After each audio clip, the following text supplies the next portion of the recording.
Three wheeler लिया था और चलाने के लिए उस समय। तो जब मैं चला नहीं पाया लॉकडाउन के दौरान, तो उस समय क्या किया, मैंने गया शोरूम पे और वहाँ पे जाके वहाँ पे जमा कर दिया और मैंने हाथ खड़ा कर दिया, भाई मेरे से ये अब EMI नहीं भरा जाए। ये जो अनसिक्योर वाला लोन होता है ना, जो एप्लीकेशन के माध्यम से ऑनलाइन पे लेते हैं और उस लोन की डिफॉल्टर बन जाते हैं, EMI टाइम पे नहीं पे कर पाते हैं, जिसके चलते आपके पास कॉल्स, SMS, बार बार आपके घर पर लेटर आना या एजेंट के आना आपको बहुत ही बेकार लगता है और आप डर जाते हैं। तो इस मामले में कैसे क्या करना चाहिए? क्या आपको जो यहाँ पे परेशान कर रहा है इसका खिलाफ कोई आवाज़ उठाना चाहिए, या आप जो लोन लिए हैं इससे चुप रहना है, जब आपके पास पैसा आएगा तब इसे दे देना है? तो क्या करना है, किससे बेटर रहेगा? अगर अपने लोन को रीपेमेंट नहीं भी करते हैं तो आपके खिलाफ क्या एक्शन ले सकते हैं, कंपनी का क्या राइट्स है, इसके बारे में बात करेंगे।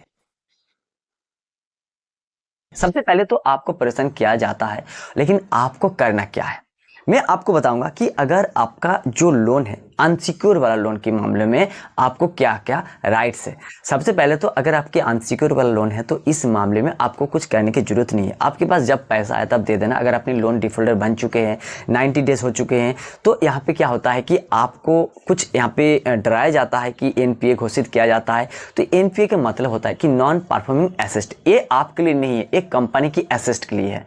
जो कंपनी RBI से लोन लेते हैं और उस लोन को टाइम पे नहीं दे पाता है, यानी आप अगर नहीं देते हैं तो इसको रिकॉर्ड भी वहीं दिखाना पड़ता है कि ये जो इतना बंदा हमारा लोन नहीं दिया है और ये जो है इतना पैसा लोन की वसूली नहीं हुआ है। तो ये आपकी फॉल्ट नहीं है, ये फॉल्ट उनकी होती है, उनकी कंपनी के ऊपर बड़ा इफेक्ट पड़ता है। इसलिए आपके पास अगर 5 रुपया भी यहाँ पे बकाया रह जाता है तो आपसे वसूल करने के लिए यहाँ पे लोग आ जाते हैं, एजेंट आ जाते हैं घर पर। तो इस मामले में क्या करना चाहिए, मैंने आप लोगों को कुछ ऐसे जानकारी दूं ताकि आपको विश्वास हो जाए। जैसे कुछ कंपनी का नाम भी लूँगा, जैसे क्रेडिट बी, उसके बाद ट्रू बैलेंस, उसके बाद मूवी क्विक। बहुत सारे ऐसे कंपनीज हैं जहां से आपने ऑटो डेबिट नहीं करवाया है और ऐसे में आपका लोन अगर डिफॉल्ट हो जाता है तो इस मामले में आपको परेशान किया जाता है। तो परेशान होने की कोई ज़रूरत नहीं है। आपको ज़्यादा से ज़्यादा क्या कर सकते हैं, अगर आपने 0 से लेकर 30 डेज तक लोन की रीपेमेंट नहीं करते हैं तो आपके पास तो बार बार कॉल्स आएगा, मैसेज आएगा, उसके बाद आपका घर पे एजेंट तो आता ही है। उसके बाद अगर अपनी इस लोन को रीपेमेंट नहीं करते हैं तो आपको धीरे धीरे कॉल करना बंद करते हैं और यहाँ पे आपका जो आपका रिश्तेदार होता है, आपकी जो कॉन्टैक्ट लिस्ट होती है उसके हिसाब से ये लोग फ़ोन करता है। जैसे क्रेडिट भी इसका नंबर 1 है। ऐसे में क्या होता है कि अगर आपने एक दिन लेट करते हैं तो आपके पास तो कॉल आता ही है, लेकिन आपके कॉन्टैक्ट लिस्ट में जितना सारा नंबर होता है आपका रिलेटिव जो अपने रिलेशन कॉल करते हैं ज़्यादा से ज़्यादा, उन लोगों को टारगेट करता है और उनके पास फ़ोन करके बताता है कि भाई ये आप ये हो, आप इसे जानते हो और ये जो है इतना का पैसा नहीं दिया। तो अगर आपने इस मामले में कोई रिश्तेदार के पास फ़ोन जाता है तो उन्हें भी बता देना कि उसे साफ मना कर देना और धमकी भी दे सकते हैं, ठीक है, क्योंकि उनका कोई भी राइट्स नहीं है कि आपके कोई भी शिकायत किसी और के पास करे। तो इसके खिलाफ भी आप एक्शन ले सकते हैं। अगर आपके पास कोई बदतमीजी से बात करे, कोई भी कस्टमर केयर या तो कोई भी एजेंट, तो उसकी वीडियो या कॉल को रिकॉर्ड करें और रिकॉर्ड करने के बाद आप अपने पास सेफ्टी रखें, ठीक है। अब दोस्तों मैं बताने जा रहा हूं, अगर बाई चांस मान लो कोई भी लोन लिया है और एक लोन के चक्कर में, उसे पूरा करने के चक्कर में दूसरा कहीं पे लोन लिया है, उससे पूरा करने के चक्कर में तीसरा चौथा ऐसे हो चुका है, तो इस मामले में क्या होता है कि आप लोन को, किसी भी लोन को रीपेमेंट करने की सामर्थ्य में नहीं है। यानी 5 लोन लिया है और एक एक लोन की EMI है मान लीजिए 4,000 रुपये, तो 4 5 20,000 रुपये, आपकी सैलरी 12,000 रुपये, 15,000 रुपये। तो इस मामले में आपको एफोर्ड करने की जो क्षमता है ये नहीं है।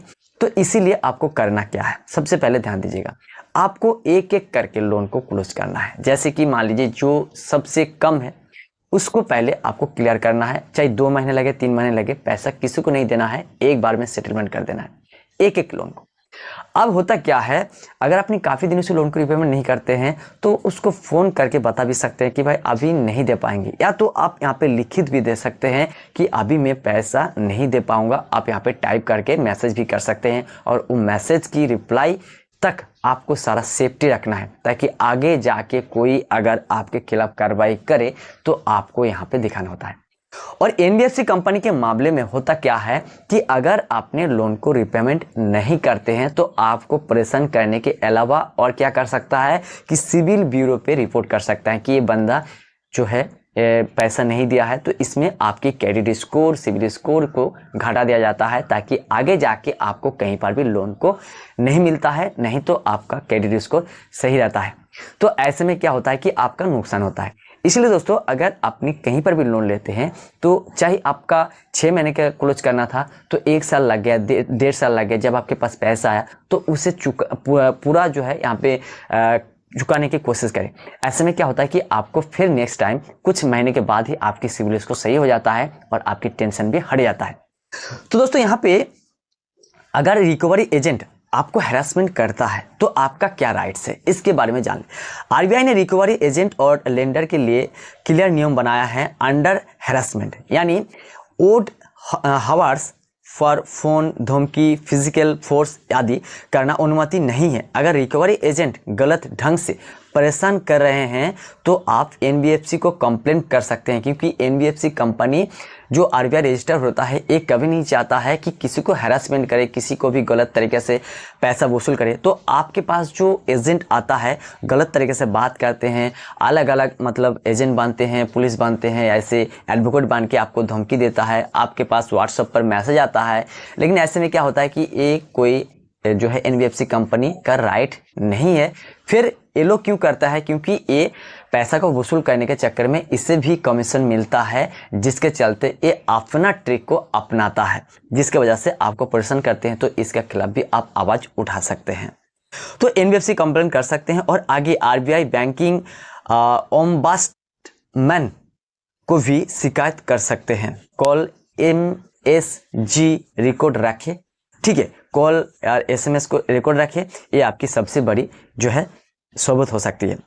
अब जो है लॉन्ग टर्म, अब लॉन्ग टर्म में क्रेडिट स्कोर का गिरना, जैसे लोन क्रेडिट अप्रूवल्स के लिए 6 से 7 साल असर कर सकता है। यानी मैंने कुछ महीने बताया, एक कुछ महीने रहता है, 1 से 1.5 साल भी जा सकता है, 2 साल भी जा सकते हैं, इससे ज़्यादा नहीं। उससे पहले आपकी क्रेडिट स्कोर सही हो जाता है जब आप पैसा कंप्लीट कर दें। लोन पे कार लेते हैं, चाहे किसी भी कार लेते हैं, बाइक, 4 व्हीलर जो भी लेते हैं, और उस लोन की रीपेमेंट नहीं कर पा रहे हैं, तो इसमें क्या होता है कि जब आपने कोई गारंटर को पकड़ते हैं और गारंटर के साथ साथ आपको भी यहाँ पे ब्लैंक चेक को यहाँ पे देना पड़ता है। तो यहाँ पे ब्लैंक चेक को अगर जब आप उसे देते हैं और आप अपने टाइम पे पेमेंट नहीं देते हैं, 3 महीने तक यानी 90 डेज के बाद आपकी चेक जो है बाउंस किया जाता है। इस बाउंस चेक की जो यहाँ पे सेक्शन होता है 138 लगाया जाता है, जिसके चलते आपको भी परेशानी आ सकती है। लेकिन ज़्यादातर मामले में देखा जाए इतना नहीं करते हैं। तो आपको करना क्या है, मान लीजिए कोई भी कार लेते हैं तो उस कार की जो लोन है अगर आप नहीं दे पा रहे और कार को यहाँ पे वापस करना चाहते हैं तो इसे वापस कर सकते हैं। थोड़ा मोड़ा पैसा आपकी थोड़ा नुकसान होगा, लेकिन ये सबसे बेस्ट तरीका है कि आप उस कार को यहाँ पे वापस कर दो। तो मैंने भी किया, क्योंकि अपना ओपिनियन बता रहा हूँ, मैं कहीं भी सेक्शन नहीं देख रहा हूँ, मैं अपना ओपिनियन बता रहा हूँ। मैं भी एक 3 व्हीलर लिया था और चलाने के लिए उस समय, तो जब मैं चला नहीं पाया लॉकडाउन के दौरान, तो उस समय क्या किया, मैंने गया शोरूम पे और वहाँ पे जाके वहाँ पे जमा कर दिया और मैंने हाथ खड़ा कर दिया, भाई मेरे से ये अब EMI नहीं भरा जाएगा 7,000 रुपये उस टाइम। तो मैंने भी उसे जमा कर दिया। उसके बाद वो कार जो है बोली लगाया है, बोली लगाने के बाद कुछ पैसा मुझे मांगा गया था बाद में कि इतना पैसा घाटा हो रहा है, इतना पैसा आपको लगेगा, तो हम उसे नहीं दिया। उसके बाद मैंने फिर जो है बाजार से लिया था, तो मैंने उसे चेक किया, तो चेक करने के बाद देखा मेरा जो बैलेंस है बिल्कुल 0 हो चुका है, कंप्लीट हो चुका है, कोई भी टेंशन परेशानी नहीं है। अगर अपनी किसी भी बैंक से लेते हैं और उस बैंक में क्या होता है, जैसे मॉर्गेज लोन होता है, होम लोन होता है वगैरह वगैरह, तो इस मामले में ये जो NBFC अनसिक्योर वाला लोन है इससे बहुत डिफरेंस है, वो आपको पकड़ सकता है। अगर अपने घर लेते हैं तो आपको बहुत सारे ऐसी न्यूज़ में देखने को मिलता होगा कि जो लोन नहीं चुकाते हैं, EMI नहीं चुकाते हैं, जो होम लोन होता है, तो जो बैंक की राइट्स है कि आपकी घर को सील कर सकता है, वो अपने कब्जे में ले सकता है। तो ऐसे में आपका जो घर है घर को बोली भी लगा सकते हैं और बचा हुआ पैसा आपको वापस करेगा। तो इसी तरीके से होता है अगर अपनी अनसिक्योर वाला लोन लेते हैं, तो इस मामले में आपको डरने की जरूरत नहीं है, मैं कहता हूं। क्योंकि मैं ये नहीं कहता हूं कि आप पैसे लेने के बाद पे मत करो। जब आपके पास पैसा आ गया किसी भी कारण में, उसको रिपोर्ट करो कि मैं क्यों नहीं दे पा रहा हूं, उससे बात करो, ठीक है। उसके बाद आपकी सॉल्यूशन जरूर निकाल के आएगी। आई होप दोस्तों आप लोगों को बहुत सारे ऐसे टेंशन में खत्म कर चुका हूं। वीडियो को जानकारी पसंद है तो लाइक कीजिएगा, चैनल पर पहली बार तो सब्सक्राइब करना भूलिएगा। मिलते हैं किसी नेक्स्ट वीडियो में, तब तक के लिए जय हिंद, वंदे मातरम।